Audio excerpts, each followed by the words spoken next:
2.3.3. Presidencialismo. Presidencialismo. Conviene iniciar con una evidencia. El presidencialismo en México es anterior a la construcción de la institucionalización del poder. Es verdad que la preeminencia del poder ejecutivo sobre los demás poderes y su posición como pieza central del sistema político mexicano se explica, en gran medida, por los enormes poderes que le ha dado el texto constitucional al presidente de la República.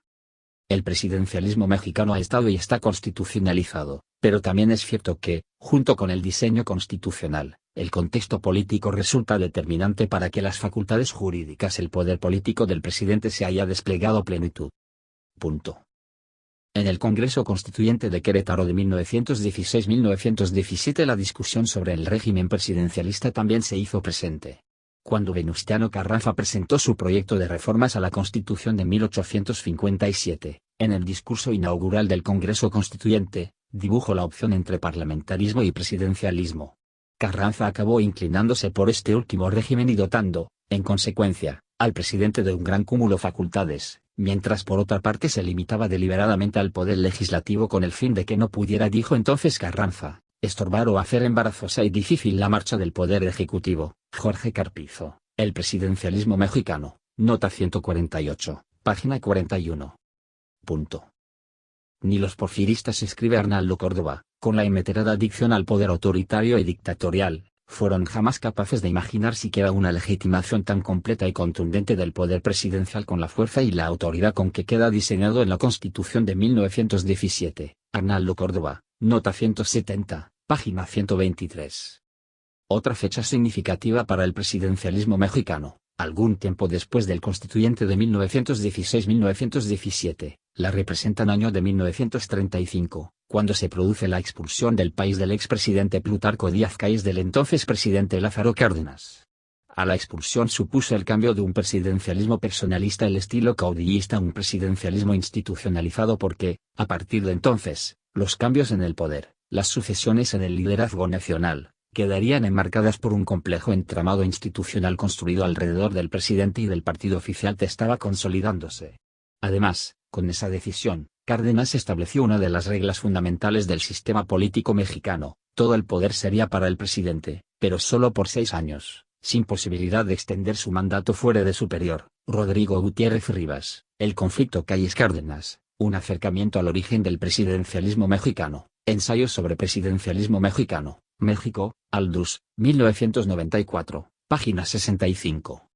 Comenzaba a tomar forma a la larga etapa del periodo hegemónico caracterizado por un presidencialismo exacerbado pero institucionalizado en el marco de un partido político revolucionario. 3. El Estado nacionalista. 4. Estuvo presente en el lenguaje desde los primeros análisis políticos de México y de su revolución en el siglo XX, 1910-1917, si bien se hace manifiesto y cobra fuerza a partir de la presidencia del general Cárdenas. Es, en este caso, el nacionalismo un rechazo total y absoluto a la doctrina Monroe conocida por el famoso eslogan de América para los americanos y la política del Big Stick, es decir, mantener un discurso de estado de fraternidad para permitir la apertura económica de Estados Unidos de América de los países latinoamericanos. Para lograrlo se requiere, obviamente, de un Estado fuerte, y capaz de sostenerse ante las embestidas que pudieran derivarse de las reformas que se pondrán en práctica y que, de una manera u otra, habrá de tocar intereses foráneos. Esto porque el nacionalismo establece una clara diferenciación entre dos tipos de burguesía, a saber, la nacionalista y la proimperialista, y el proyecto contempla el afincamiento de la primera, como forma para lograr la completa independencia del país respecto del capital extranjero, esto es, la emancipación de México. Los regímenes nacionalistas hacen énfasis en el fortalecimiento de la burguesía local y nacionalista, para lo cual aplican medidas protectoras de la industria nacional. 5. Durante el periodo cardenista se consolidó el modelo nacionalista de desarrollo económico, en el que se inscribieron los países latinoamericanos que durante esa fecha contaban con un incipiente sistema diversificado de producción. Este modelo consistió en un proceso de sustitución de importaciones, al cambiar los precios relativos de las importaciones y de los productos que competían con ellas, se alentó la sustitución de bienes de fabricación nacional. Esta estrategia se manifestó sobre todo en los últimos años del sexenio de Cárdenas, pues hizo necesaria la intervención del gobierno como promotor de crecimiento industrial, mediante un conjunto de medidas generalizadas bajo el concepto de proteccionismo que, en la búsqueda de la independencia económica, incluyeron exportaciones petrolera, agraria y ferrocarrilera, e implicaron el establecimiento de un sistema de economía mixta. El proceso de sustitución de importaciones convirtió al sector industrial en el motor de la economía por primera vez en la historia de México. Otro factor importante de ese crecimiento fue el aumento de la inversión pública que se destinó a la infraestructura básica, en la construcción de caminos, presas y otros sistemas de riego, al mantenimiento y relativa expansión de los ferrocarriles y, a partir de la expropiación petrolera, al sector de energéticos. El Estado populista. Es necesario traer a colación un concepto más que juega un papel importante en el proceso revolucionario mexicano, el populismo, el cual está impregnado generalmente de un cierto discurso antagónico a la ideología predominante, y ello lo hace sospechoso a los ojos de las clases altas 6. El populismo fue un movimiento político y social desarrollado en América Latina a principios del siglo XX, como parte de la transición iniciada al entrar en crisis las oligarquías terratenientes que dominaron el siglo pasado, al tiempo que emergieron nuevas clases sociales bajo el impulso de la creciente industrialización, la burguesía industrial, el proletariado urbano y las clases medias compuestas por profesionistas, pequeños comerciantes, empleados, etc.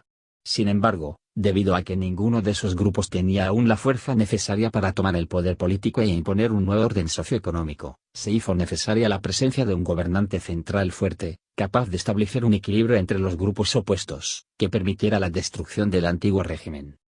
Así, los gobernantes latinoamericanos capitalizaron la indignación de las masas populares contra el régimen oligárquico y lograron una mutua relación de apoyo con la clase trabajadora que, al tiempo que evitaba el estallido de conflictos sociopolíticos, organizaba el mantenimiento del poder político. Por esta razón, una de las peculiaridades del Estado populista es la movilización y el control de las masas urbanas por parte del aparato estatal, específicamente por el Poder Ejecutivo. Obregón hizo del caudillismo populista una práctica de gobierno que le permitió mantenerse en el poder, pese a las rebeliones que acontecieron. Plutarco Elías Calles heredó de Obregón el populismo y la política del gobierno fuerte para la reconstrucción nacional, aunque no tenía el carisma de Obregón logró superar las expectativas, fortaleció el populismo que por principio lleva a la conciliación de las clases en la esfera nacional. Las causas del sistema político mexicano tuvieron un desenlace económico soportado por esta estructura política, principalmente por el Estado nacionalista burgués. La persistencia de un proyecto político populista en México tuvo así sus bases en la gran fortaleza del poder ejecutivo, y en la consecuencia de un crecimiento económico exitoso que no se contrapuso a una cierta redistribución progresiva del ingreso. Por ello, es necesario analizar el componente histórico del sistema político mexicano desde la economía. 2.3.4. La cultura mexicana en el siglo XX. Cultura mexicana. Las culturas cambian constantemente, el cambio es una forma de ser, algunos rasgos se pierden y otros se adquieren, por préstamo, inducción, imposición o creación original. Dichos cambios se expresan en la constitución de grupos sociales nuevos, cuyos miembros se identifican entre sí por el empleo de un conjunto de rasgos culturales a los cuales dan un sentido propio, distinto del que pudieran tener en el contexto social en el que están inmersos. En este proceso se genera una nueva identidad cultural, vinculada a una subcultura emergente o proceso de génesis cultural, nuevas estructuras significantes capaces de producir sentidos propios para quienes lo comparten. 7. Los mexicanos han intentado dar una respuesta a la interrogante sobre el ser y devenir de ellos mismos con la presencia casi permanente de tres mundos participantes en esta definición: el indígena, el hispano y el estadounidense. 8. México ha tenido que reflexionar sobre la cuestión nacional, empujado muchas veces por circunstancias internacionales que han creado vacíos y han obligado al cuestionamiento de la posición de nuestro país en el concierto mundial. Dentro de este proceso de largo alcance encontramos dos momentos de alto impacto. 9. El primero se sitúa en medio de los cambios producidos por la Revolución estadounidense de 1776 y la francesa de 1789, con la caída de los regímenes monárquicos absolutistas y el ascenso del liberalismo se da inicio del fin de la dominación española en América. 10. El segundo momento importante lo podemos encontrarlo en las primeras décadas del siglo XX, con la crisis del liberalismo y el surgimiento de los primeros estados socialistas tienen reacciones mundiales que conducen entre otras cosas al totalitarismo y el fascismo en algunos países. 11. Parece constitutivo de la cultura mexicana su ambivalente situación con respecto a la cultura europea u occidental, de la misma manera que, en mayor o menor grado, ese fenómeno ambivalente es propio de toda América Latina como partícipes del ámbito de la cultura occidental. Será a fines de la época porfiriana donde un régimen surgido de la lucha liberal se encontrará con una época de apertura con respecto al exterior y con el deseo de ser un país civilizado y poder integrarse a la altura de las naciones cultas del mundo. 12. El siglo XX mexicano se iniciaba en 1910 con la Revolución Mexicana 13, por ello el concepto de Revolución Mexicana integrara a la perspectiva unificadora proporcionada oficialmente para hacer estable y legible a la realidad mexicana, perspectiva fundada en un dictum: el Estado es la entidad más allá de las clases y más allá de la lucha de clases. B. Las líneas de conducta individuales y sociales que las clases dominantes aceptan son ejemplares y de validez universal. Y C. Complementariamente, la visión ideológica en torno a la cultura y la sociedad que, formulado no de modo explícito, ofrece y barra o acepta al Estado. 14.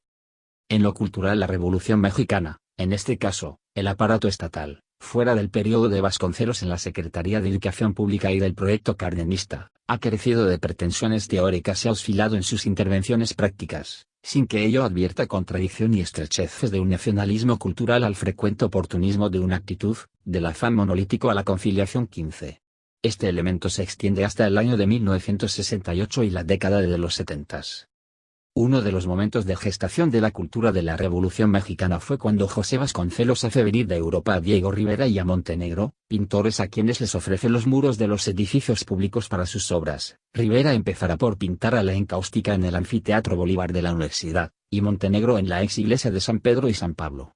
Con el paso del tiempo agruparán a su entorno a otros artistas y cohesionándolos en el Sindicato de Artistas Revolucionarios, de donde surgirá el programa explícito del movimiento con el documento de título Manifiesto, dirigido, significativamente, a los campesinos, los obreros, los soldados de la revolución, los intelectuales no comprometidos con la burguesía, donde proponían un arte público, para todos, y por lo tanto monumental, descalificaba como inútil a la pintura de Caballete, reconocía como fuente inspiratoria al arte popular mexicano, el que pregonaba el mejor del mundo, y pedía un arte para la revolución, que actuara sobre el pueblo para encaminarlo a adelantar el proceso revolucionario. Aunque en realidad el manifiesto fue contradicho por la práctica de los pintores al día siguiente de haberlo firmado el 16.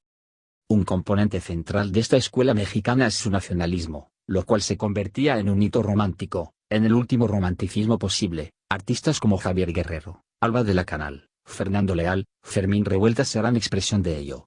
Después lepígonos, desde Juan O'Gorman, O'Higgins, González Camarena, Alfredo Zalce, José Chávez Morado y tantos otros, así como una subcorriente de la escuela mexicana con Julio Castellanos, Carlos Mérida, Agustín Lazo el Corzo, Antonio Ruiz, Alfonso Michel 17.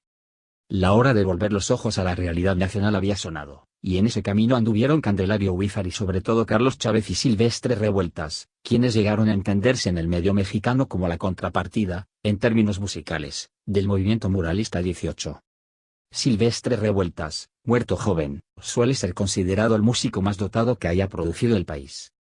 Su condición de pivote del movimiento musical mexicano es indudablemente, él dio a conocer en México gran parte de la música contemporánea, y cercanos a él estuvieron el grupo de músicos nacionalistas como José Pablo Moncayo, célebre su Huapango, Hernández Moncada, Blas Castillo, Sones de Mariachi, o Jiménez Madarac, e incluso el propicio a la aparición de una nueva generación de compositores, ajenos ya a la preocupación nacionalista que les parecía agotada, como Joaquín Gutiérrez Hernández, Julio Estrada, Leonardo Velázquez, Héctor Quintanar, otros en general. Para los principios de los años 50, se genera el Renacimiento mexicano. Con reconocimiento del mundo oficial, muchos jóvenes veían fatigada la senda nacionalista y ya encontraban el ambiente irrespirable. La época de cerrazón había alcanzado su ápice y entraba en crisis. La cerrazón, tanto artística como parte de la política del Estado, se propició por el gran éxito del arte nacionalista mexicano, especialmente por su pintura y por la fuerte personalidad de los tres grandes Rivera, Orozco y Siqueiros, de tal forma que el arte y la cultura se había beneficiado del aislamiento de Europa que era consecuencia de la guerra encarnada contra el comunismo y los regímenes totalitarios, en un momento en que los Estados Unidos no tenían aún nada importante que ofrecer en materia de arte, hasta la aparición del expresionismo abstracto. Por su parte, Tamayo permanece como un gran clásico, quizá como el último de los grandes clásicos, ya que, cuando se le atacaba por no hacer una pintura mexicana contestaba con que la suya lo era, y en una medida mayor que la de los muralistas, pues aquellos se quedaban en la superficie de la realidad nacional y caen en el folclorismo, mientras que él bajaba aún profundidad a las esencias de lo propio. Cuando hacia mediados de los años 70 el mundo oficial llegó a aceptar la existencia y la vigencia de la nueva pintura mexicana, Exposición de Confrontación 66 en Bellas Artes, situación curiosa para el arte mexicano. Los epígonos de la escuela subsistieron y subsisten con un público formado y no alejado de encargos no oficiales. 20. El panorama de la nueva pintura, la nueva escultura y el nuevo grabado mexicano no ofrecen tendencias fácilmente discernibles, sino que más bien es un aglomerado de esfuerzos individuales casi aislados. Roto el círculo vicioso de atadura hacia el Estado, la presencia de la vanguardia europea, y con mayor peso en los años recientes de la vanguardia neoyorquina, se hacen sentir un puñado de muy buenos artistas, que van desde la búsqueda de la exacerbada tensión espiritual de un Goeritz Fungersfo, al geometrismo tamizado de Rojo o de Sakai, o de la investigación gestáltica de un Felguérez hasta el lirismo contenido de Fernando García Ponce, la afectada monumentalidad de Ricardo Martínez, el expresionismo iconoclasta de Gironella, la mítica imaginación de Toledo. La cultura nacional surgida de la Revolución Mexicana, consumada como identidad en el presidencialismo populista, es concebida así, como una acción colectiva en constante lucha primordialmente contra invasores extranjeros, al mismo tiempo que transforma y recrea, destruye y rehace aquello que es su materia, la herencia de la conquista y la colonia recibida e interiorizada en esta fase mestiza, donde cada cultura nacional es hoy una versión peculiar, única e irreversible de la cultura universal, en la medida en que ésta se expresa en determinada sociedad a través de sus antiguos rasgos específicos. La cultura universal es una realidad propia, independiente, con su propia lógica y dinamismo, pero ella solo puede existir y expresarse a través de las culturas nacionales en un proceso constante de confrontación entre las naciones y las clases. 22. Quienes administran en cada sociedad tanto los frutos de la cultura universal como su versión a través de cultura nacional son los de arriba, la capa superior y dominante de dicha sociedad, los que administraban también las otras propiedades, de tal forma que para la élite en el Estado, la cultura es utilizada para legitimar y perpetuar las normas de dominación/subordinación que ligan y dividen en dos comunidades insuperables y antagónicas. 23. Complejas, turbulentas y difícilmente descifrables son la forma y las vías a través de las cuales la cultura popular se va forjando en la opresión de la cultura de la élite. Cultura nacional y cultura popular son tomadas en cuenta como dos términos indefinidos, de tal forma que todos, excepto la derecha en México, hacen uso de estas expresiones para santificar, justificar sus luchas o identidades reivindicativas. De tal modo que el Estado hace uso de la cultura nacional e identidad nacional de forma abstracción para que cada gobierno la utilice a conveniencia. 24. Un ejemplo magnífico de esta condición son los 5 gobiernos que transcurren de 1940 a 1970. También cultura popular, dicho desde la subalternidad, es el equivalente de lo indígena o lo campesino, el sinónimo de resistencias anticapitalistas. Cultura popular, según desde el Estado, es aquella que siempre ha existido y que es nuestra obligación preservar de las contaminaciones y agresiones del exterior. Los espacios constitutivos de esta identidad cultural, cultura nacional y cultura popular, han sido la familia, el Estado, la Iglesia, los partidos, la prensa, la influencia de las metrópolis, las constituciones, la enseñanza primaria, la universidad, el cine, la radio, las historietas, la televisión, etc. 25, donde el Estado tiene funciones determinantes, comprime, reduce, alisa. Al aceptar a la familia, el Estado acaba por aceptar a la hegemonía privada de la moral eclesiástica. En la cultura nacional, el Estado es esa cosa que trasciende perspectivas de clase, intereses de gobierno, reivindicaciones democráticas, estallidos revolucionarios o las prácticas más antiguas o arraigadas y sus formas expresivas que participaron en el adelanto o retraso del estímulo y la humillación de la nación. 27. La cultura popular urbana es, pese a todo, del pachuco a la música disco, nacionalista, irreverente, gozosamente obscena. Y también necesariamente, machista, autoritario, fácilmente persuasible. Las clases subalternas la asumen, porque no les queda de otra, es dieta regida por la industria cultural vulgar y pedestre que cocina el fatalismo, la autocomplacencia y degradación, aunque hay destellos de identidad regocijante y combativa. Las crisis económicas desarraigan y en el éxodo permanente de multitudes en busca de empleos emigran las ideas de la memoria. Las costumbres antes definidas parecen nostálgicas, barrocas. 28.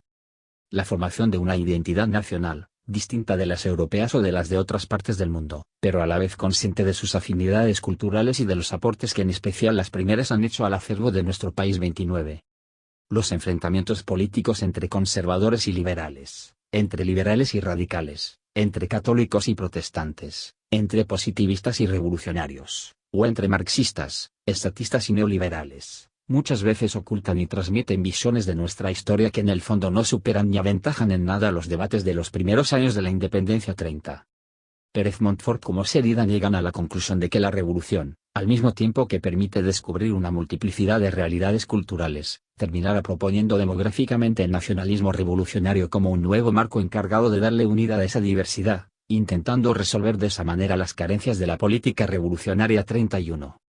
Las características de la identidad nacional son, a. Una gran síntesis de necesidades de adaptación y sobrevivencia, y por tanto algo siempre modificable, una identidad móvil. B. La idea de patria fue sustituida por la de nación, así también la estabilidad reemplaza a la independencia en el conjunto de las jerarquías colectivas. C. Una colectividad norma con el centralismo. Las expresiones populares que se divulgaban como identidad nacional, son, en primer lugar, las del centro de la República.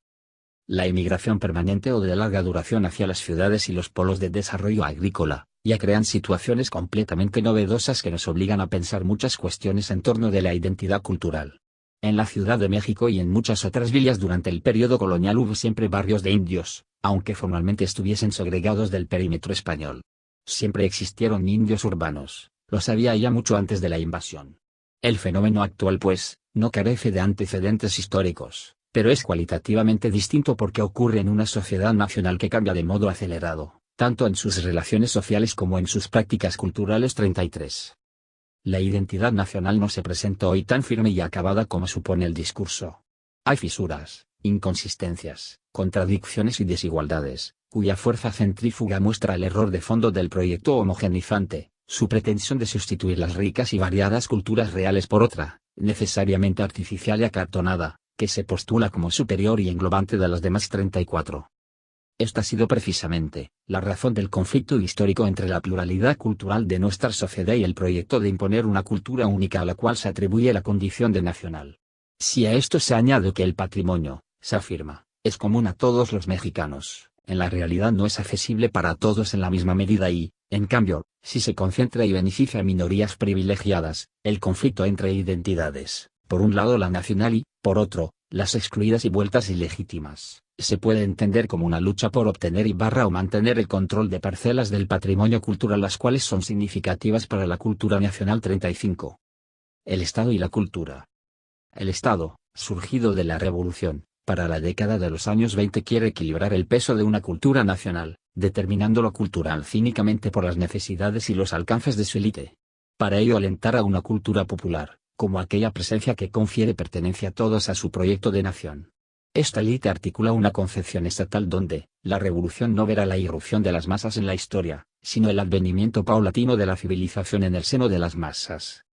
Moralismo y literatura mostrarán del humanismo el ideal colectivo, que nos señala lo que aún nos falta para alcanzar a la civilización occidental. El Estado monopolizará el sentimiento histórico. Los empresarios toman en sus manos la radio, el cine, las historietas, la mayor parte de la prensa, harán del melodrama, el humor prefabricado, el sentimentalismo mexicano. El Estado lo aprobará como parte de su proyecto. 36. El Estado que esa clase controla conserva la ideología nacionalista, porque ésta sigue siendo el puente entre las masas y sobre todo porque ahora ya la burguesía no puede dar usufructo de la que se formó en la Revolución. 37, es el Estado mismo. El Estado postrevolucionario concentra la legitimidad de la cultura nacional, repartirá homenajes, patrocinará un teatro nacional, impulsará la formación universitaria bajo esta rúbrica nacionalista que afianza desde la educación básica. Pero el alma de los niños es asunto de la iniciativa privada, mientras el Estado carece de ofertas para el tiempo libre. 38, lo nacional es sucesión de obligaciones más la entrada libre a algunos festejos. Por eso lo nacional se traslada en gran medida de la política a la industria cultural y allí se mantiene cosificado, deformado. 39 será para los años posteriores al vilacamachismo como un mecanismo infalible del que se partirá, reproducirá y tendrá fin en un enunciado doctrinal fundamental, la unidad ante todo. Los elementos ideológicos del aparato estatal, elementos que así perfeccionen, estabilicen o deterioren en el amplio periodo 1917-1975, siguen desembocando sustancialmente en lo mismo, el progreso como justificación y sentido último de México. El Estado contempla el progreso en relación con los otros países latinoamericanos y en relación con nuestra propia historia, más no con la de los países altamente desarrollados, de donde la conclusión es que vivimos el menor de los males gracias a que nuestro progreso se origina en una auténtica revolución. La urgencia de seguir creyendo en el progreso lo determina todo, incluso la conciencia azarosa de vivir en un país experimental donde las tradiciones por excelencia son la improvisación continua y el rechazo de la tradición.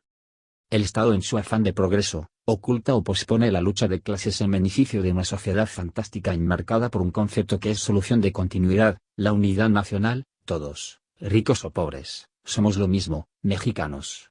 Paulatinamente, La burguesía, la élite, abdica de su pasado aunque el Estado no pueda y no quiera secundar por entero su proposición. La ideología nacionalista, ya entrados los años 70, devendrá en obstáculo económico.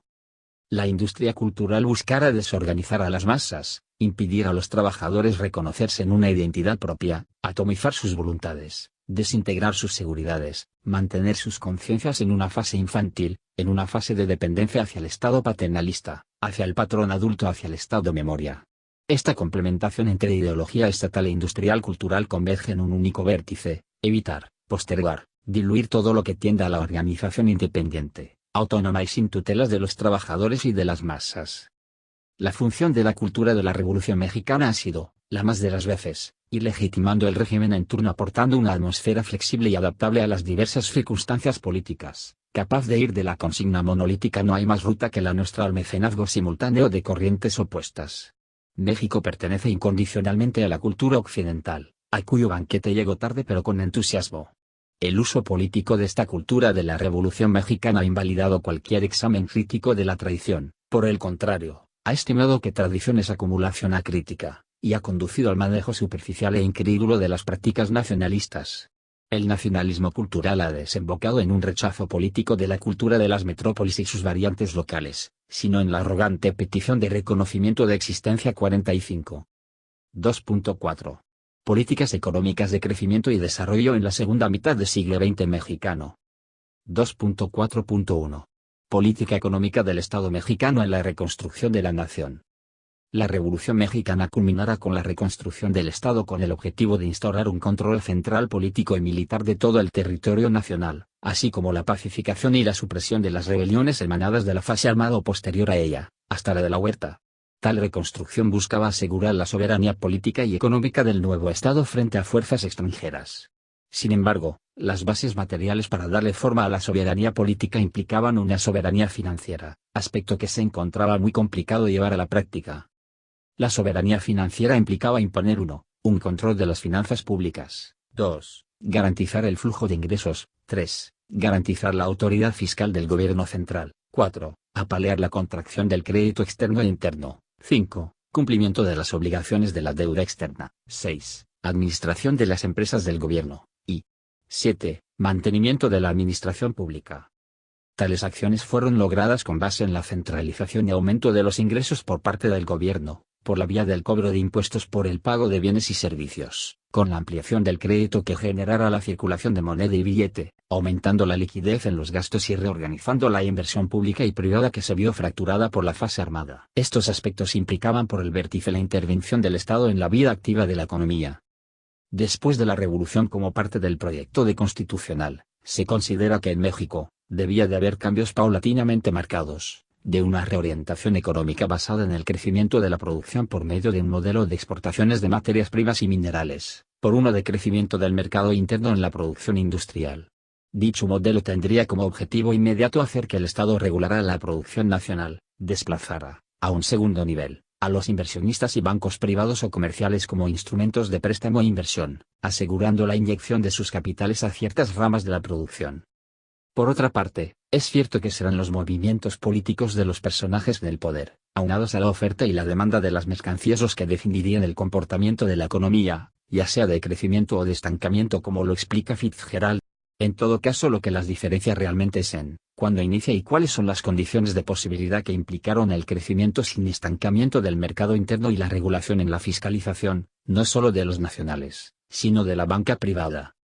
Para poder tener una mayor apreciación de cuál es el comportamiento de la economía durante esta primera mitad del siglo XX, hay quienes describen que en el siglo XX se conformó de dos etapas. 1. Una de crisis y reorientación del crecimiento productivo de 1910 a 1940, y 2. La otra, donde la industria se convierte en el motor del crecimiento de 1940 a 1952. En el primer periodo, se presentan dos ciclos depresivos.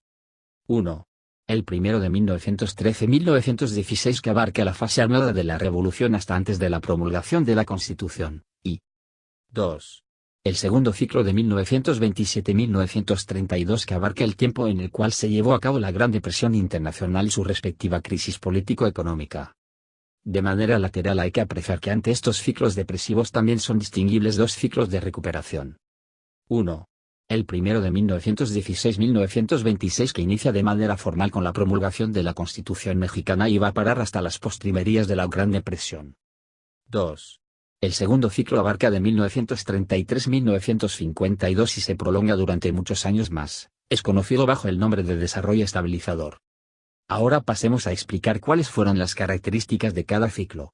En términos muy generales, la primera fase depresiva de 1913-1916 tuvo por comienzo al haber sido transgredidos en 1910 los comicios electorales y con la promulgación del Plan de San Luis, y en 1913 conducirían al derrumbe de la economía ya entrada la fase armada. Otro aspecto es que el año de 1915 fue uno de los más críticos, ya que se afectó la producción en general, los mercados, las vías de transporte y comunicación, teniendo como resultado un deterioro generalizado del sistema financiero y la captación tributaria. Será con la primera fase de recuperación de 1916-1926 cuando se podrá apreciar ciertos avances. Con la promulgación de la Constitución de 1917 los inversionistas tenían un arsenal de argucias con las cuales podrían amparar sus bienes y capitales. Durante los años de 1916 a 1920 se avanzó en la pacificación del país, lo cual dio posibilidad de reactivar la circulación de mercancías. Y, otro factor fue que de 1925 a 1926 se mantuvieron las importaciones a un buen nivel.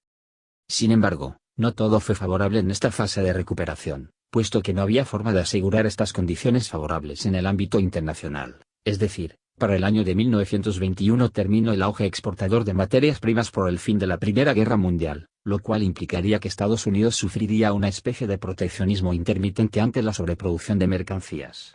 Esto será contraproducente para sus acreedores, ya que gran parte de las exportaciones agrícolas mexicanas tenían como destino Norteamérica y al no darle salida habría un estancamiento en el comercio nacional mexicano, pero ello no es todo, ya que se aceleraría el declive de las exportaciones que para 1927 no habría manera de darle salida a tales mercancías. Por ello, durante la segunda fase depresiva de 1927 a 1932 las principales características son de contracción en las importaciones, principalmente hacia las que iban dirigidas hacia Norteamérica, combinada con escasez del crédito e inversión de parte de bancos comerciales o de gobiernos extranjeros, y a nivel nacional tenemos la Guerra Cristera de 1927 a 1929, así como el periodo de elecciones presidenciales y la disputa política entre Plutarco Elías Calles y Álvaro Obregón, que llevaría a la muerte de este último caudillo. Para 1929 se derrumbarán las exportaciones y hasta 1932 empezarían a cambiar las cosas, dado el hecho de que las empresas petroleras norteamericanas concentraron su capital en yacimientos venezolanos durante la crisis, pero regresarían por los nuevos yacimientos en la región del Golfo de México.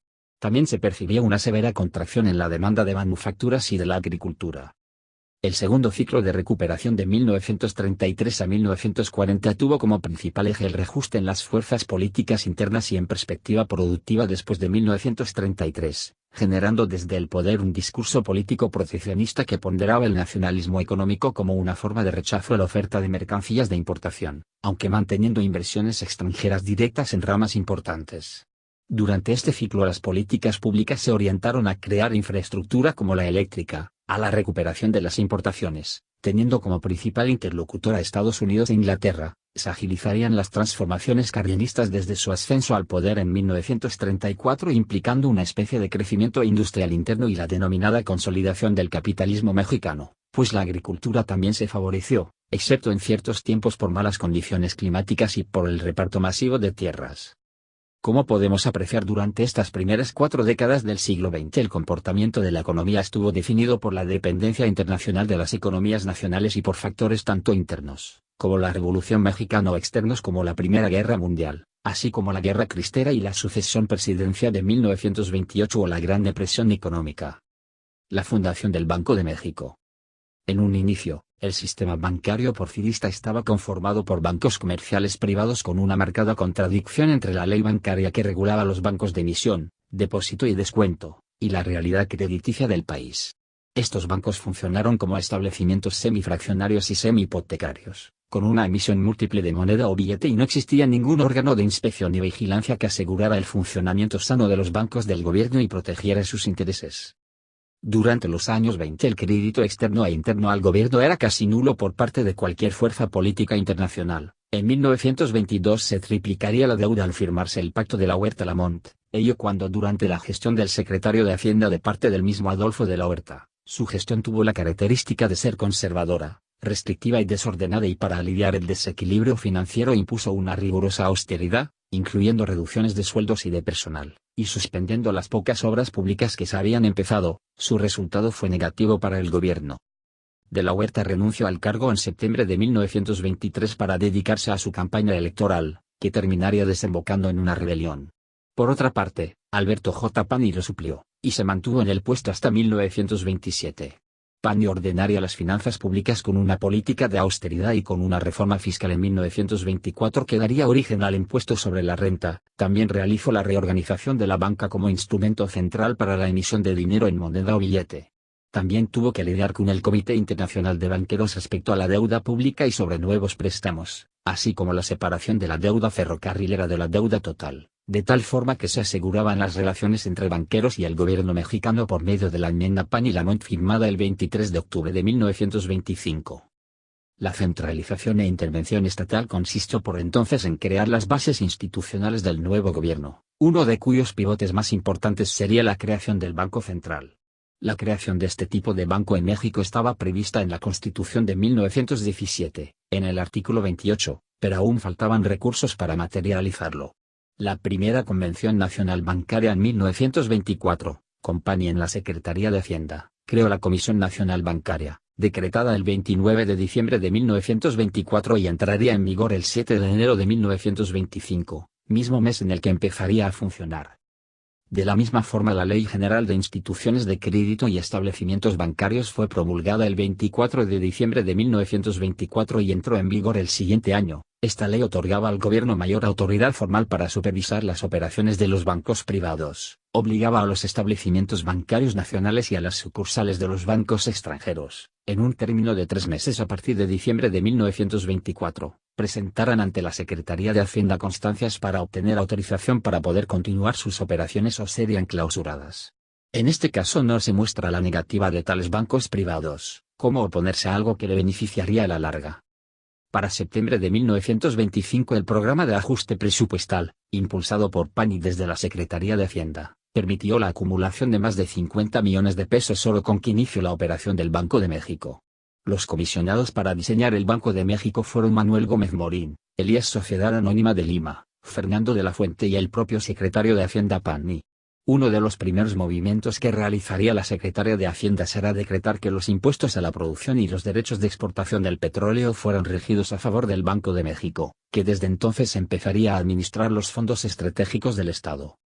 La fundación del Banco de México tuvo como principal objetivo la organización bancaria para la evolución económica nacional. Las actividades a su cargo eran la de desempeñar las funciones tradicionales de Banco Central, depósitos, préstamos, etc., aliviar la escasez de crédito, así como llevar el control de las emisiones de billetes, papel moneda, o moneda metálica, buscando liquidar la práctica de las emisiones múltiples por parte de otros bancos, principalmente privados, convirtiendo a los bancos comerciales en instituciones ordinarias de depósito, contó con limitadas posibilidades de creación de medios de pago y bajar el tipo de interés como mecanismo de estrangulamiento del crédito, así como nuevas formas de regulación y sistemas permanentes de inspección y vigilancia. La reforma monetario-bancaria de 1931-1932 ayudó a la consolidación y desenvolvimiento del sistema de crédito y, en particular, del Banco Central. El abandono del patrón oro facilitó el empleo del billete y dio a toda la estructura financiera del país una considerable flexibilidad. Lo mismo ocurrió con la Ley de Tributos y Operaciones de Crédito, promulgada en 1932. Cuya expedición entrañó un importante progreso legislativo y un impulso a nuevas actividades desconocidas o defectuosamente reglamentadas por las viejas leyes mercantiles. A partir de 1933 el sistema de crédito empezó a desarrollarse en forma vigorosa, tanto por el impulso de la legislación antes mencionada, como por los obstáculos surgidos en la economía estadounidense con motivo de la depresión que siguió al colapso de 1929 comenzaron a superarse, y los esfuerzos del Banco de México y de la Comisión Nacional Bancaria trabarían nuevas formas de cooperación, en una creciente confianza pública, en nuevas instituciones y en el funcionamiento inicial de un mecanismo de asociación al Banco Central. Tan solo entre 1933 y 1938 se crearon el Banco Nacional Hipotecario Urbano y de Obras Públicas, Nacional Financiera, el Banco Nacional de Crédito Ejidal, Almacenes Nacionales de Depósito, el Banco Nacional de Comercio Exterior y la Unión Nacional de Productores de Azúcar. El Banco de México y su nueva ley orgánica del 28 de agosto de 1936 lo facultó para intervenir en la regulación del incipiente mercado de valores, su intervención como agente financiero y consejero del gobierno federal en las operaciones de crédito interno y externo, y con Nacional Financiera en la emisión y atención a empréstitos públicos, colaborando en la realización de obras públicas, logrando así una más estrecha vinculación de las empresas de participación estatal y de los organismos descentralizados, el mercado de valores y de capitales y el funcionamiento de empresas productivas agrícolas, industriales o comerciales. 2.4.2 Proteccionismo, milagro mexicano y desarrollo estabilizador. Proteccionismo. Con el propósito de favorecer el desarrollo de la industria mexicana, se creó una política económica proteccionista. El principal instrumento fue el establecimiento de un sistema arancelario. Se suprimió la libertad para comprar y vender mercancías en el extranjero. Para comprar, era necesario solicitar un permiso de importación y solo se otorgaba cuando las mercancías no se producían en el país, o cuando la producción era insuficiente para satisfacer las necesidades de los consumidores. Por ejemplo, si algún ciudadano mexicano solicitaba la importación de un automóvil, el permiso era negado porque en México se producía esa mercancía. Los problemas derivados de malas administraciones gubernamentales, de las diversas crisis y de un entorno desfavorable, derivan en el proteccionismo. La razón fundamental para ello es proteger, como su nombre lo dice, la economía de un país. México no es la excepción. En esta estrategia están incluidos elementos para mejorar los bienes y servicios, restringir la entrada de productos y ayudar al consumo interno nacional y proteger el empleo. En este proteccionismo, México modificó su política económica y adoptó nuevas medidas en relación a la inversión extranjera y el comercio exterior, lo que permitió reducir la dependencia del país en las exportaciones de hidrocarburos, dando un mayor espacio al sector de la manufactura.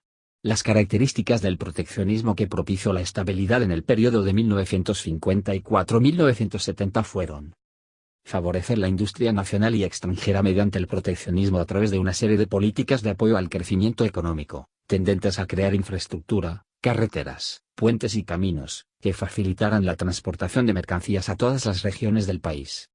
Controlar los productos que entraban del extranjero, imponiendo impuestos elevados, a fin de apoyar la industria nacional.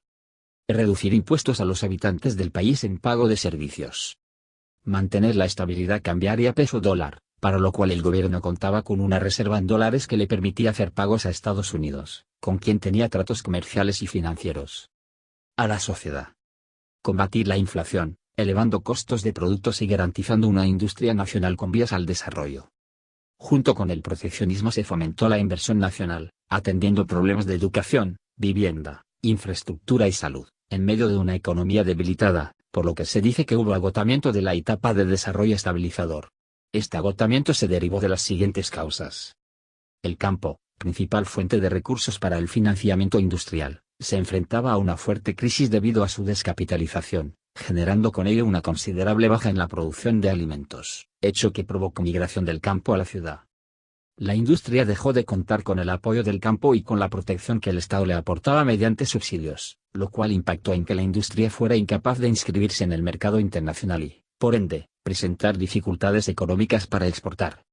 La política proteccionista adoptada por el Estado acentuó el déficit fiscal al desequilibrarse los gastos y los ingresos. La industria nacional perdió la protección del Estado, ya que éste no pudo seguir financiando los subsidios y préstamos que apoyaban su crecimiento. Se desequilibró la balanza de pagos, ya que se permitió la entrada de capital extranjero a nuestro país sin control alguno.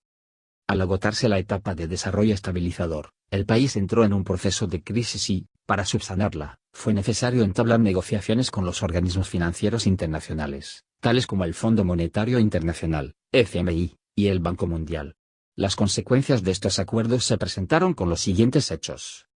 Reducir el déficit público. Limitar el endeudamiento interno. Limitar el crecimiento del empleo en dependencias del gobierno. Favorecer la apertura económica hacia el exterior.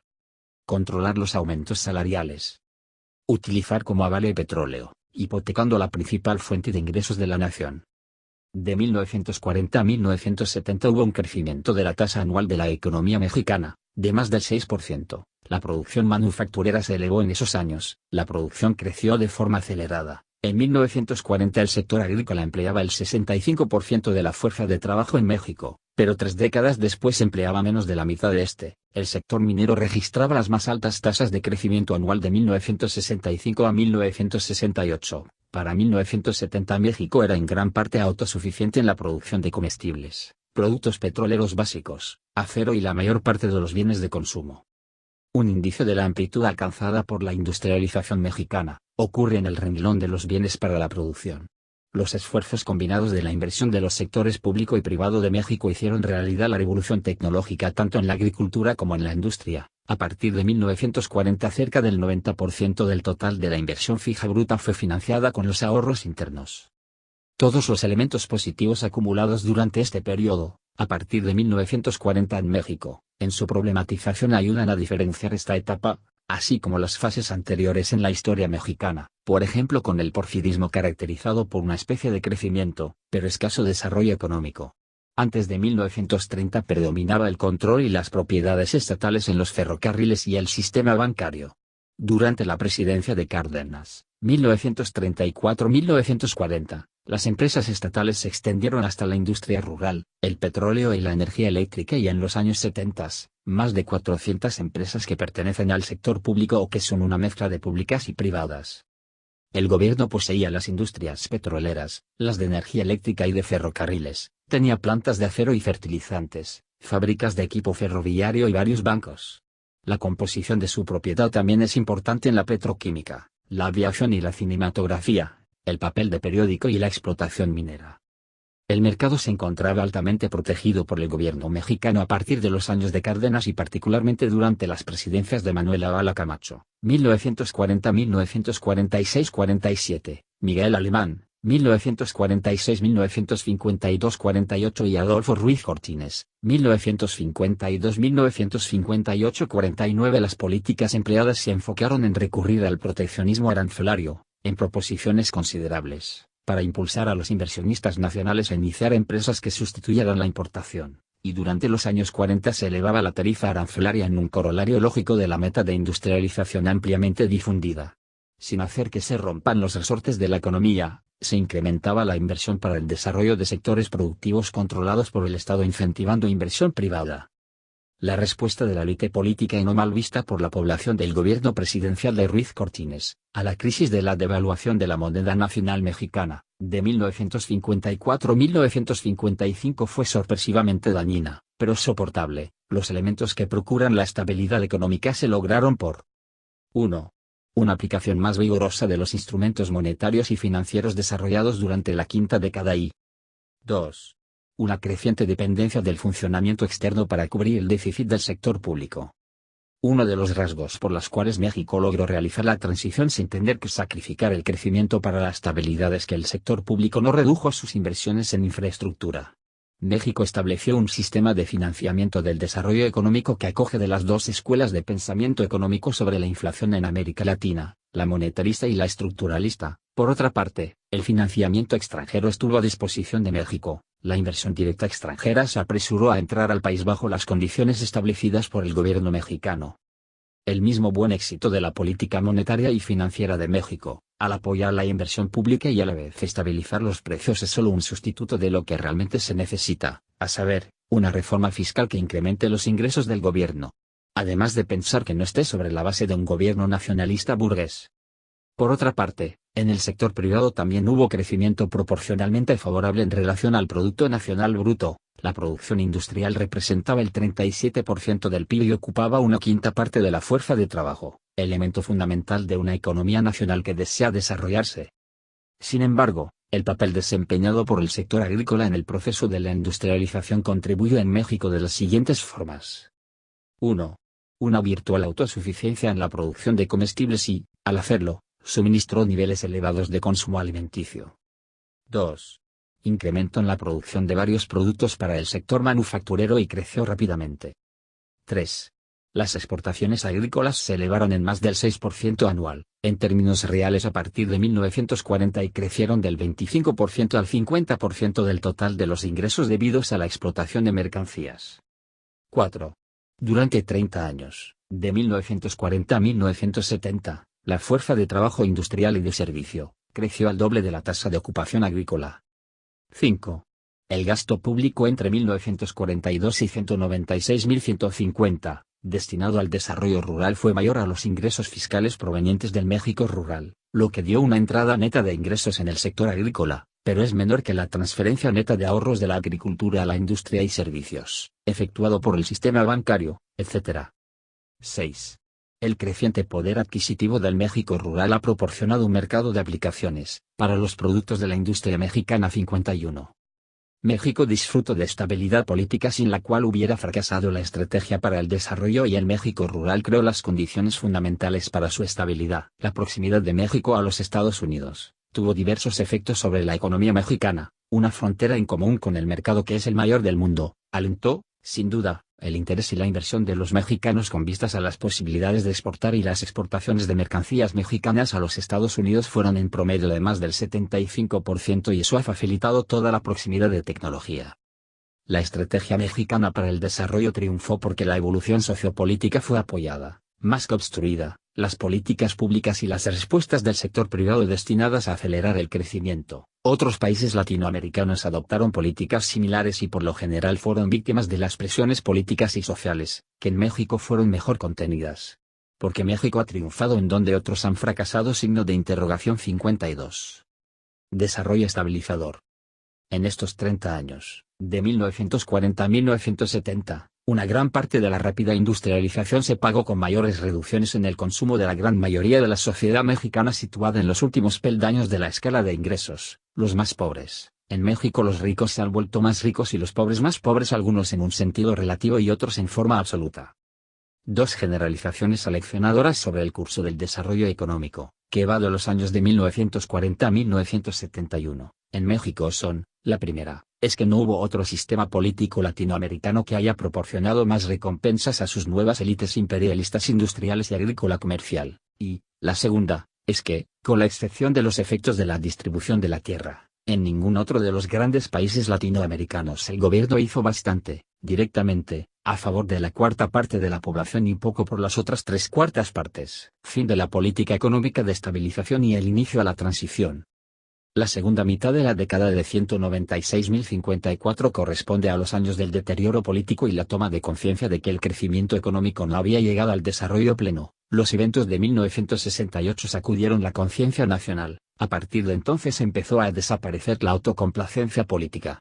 Los años que corresponden de 1968 a 1973 configuraron lo que se ha dado por llamar la crisis, cuya nota primordial, desde el punto de vista del ejercicio del poder presidencial, fue la búsqueda de soluciones y adecuaciones para enfrentarla, pero sin cambiar la esencia de un Estado interventor ni la naturaleza de las alianzas que le daban sustento, definidas desde 1946. Al comenzar un proceso de globalización creciente de la economía mundial, se puso en entredicho a los estados con políticas keynesianas, desarrollados y en vías de desarrollo por igual. De 1968 a 197.455 desapareció de México el optimismo y la seguridad de haber logrado la estabilidad política y el crecimiento político único y perfecto. Después la economía será la vía de aplicación del proyecto estatista, quedando al servicio de la recuperación de la estabilidad política. Para 1965 el nuevo gobierno quedó atrapado en la lógica del desarrollo estabilizador que exigía mantener intacta la legislación fiscal, excesivamente favorable al sector privado y, con reducción al gasto público de salud pública y educación. Así el llamado Proyecto Nacional Revolucionario prevaleció hasta que se dio el desplome de las finanzas públicas tras el boom petrolero de 1978 a 1981. Fue entonces que se mostró ya inviable la continuidad del Estado benefactor a la mexicana, populismo de alto perfil, ya que un relanzamiento de la economía nacional presupondría, en los años 80, un creciente debilitamiento de los segmentos sindicales en el escenario político, elementos que durante décadas acataron la disciplina corporativista del presidencialismo. 56. Lo que fue un proceso de renovación en las vías de acceso a la burocracia gobernante desde el echeverrismo, consiste en imaginar progresivamente al partido oficial como escenario central de reclutamiento de la cúpula estatal. La parte más visible de este fenómeno se dio en el ritual de nombramiento del sucesor para el cargo del Ejecutivo. Así, Luis Echeverría nombra a José López Portillo como heredero al trono. 57, funcionario hasta entonces ligado al campo administrativo, secretario de Hacienda, y que fungió como puente de enlace en el flujo de crédito extranjero a las finanzas estatales. Posteriormente, López Portillo nombra a Miguel de la Madrid. 58, titular de la Secretaría de Programación, dependencia creada en 1976, como sucesor, quien tenía una trayectoria similar a su antecesor y mantuvo antes de ser presidente, la égida sobre los gastos públicos globales. Igual proceso de designación hubo en el caso de Carlos Salinas de Gortari, secretario de Programación en el régimen lamadrista. 59. Cierre de la unidad. Enhorabuena. Has concluido la segunda unidad de esta asignatura. En la unidad 2. Historia económica y política de México en el siglo XX tiene por objetivo reconocer el desarrollo económico y político de México en el siglo XX para conocer su crecimiento económico estructural y la conformación del Estado mexicano, a través de la revisión de las características particulares que conforman cada proceso histórico. Estudiar la realidad social histórica en la que estamos inmersos, te permitirá entender los cambios en el comportamiento de la estructura económica, procesos históricos y problemáticas de nuestro presente como país. Autorreflexiones. En esta parte debes de consultar el foro Preguntas de autorreflexión para realizar la actividad correspondiente y enviarla a la herramienta de autorreflexiones. Cabe recordar que esta actividad tiene una ponderación del 10% de tu evaluación. Para el envío de tu autorreflexión utiliza la siguiente nomenclatura: CSM-1-4-SCSIF, donde BCSM corresponde a las siglas de la asignatura, E1 es la etapa de conocimiento, XX son las primeras letras de tu nombre, y la primera letra de tu apellido paterno y Z la primera letra de tu apellido materno. Este audiolibro ha sido creado para las personas que trabajan y no disponen del tiempo para realizar sus lecturas. Espero te haya sido de ayuda. Saludos.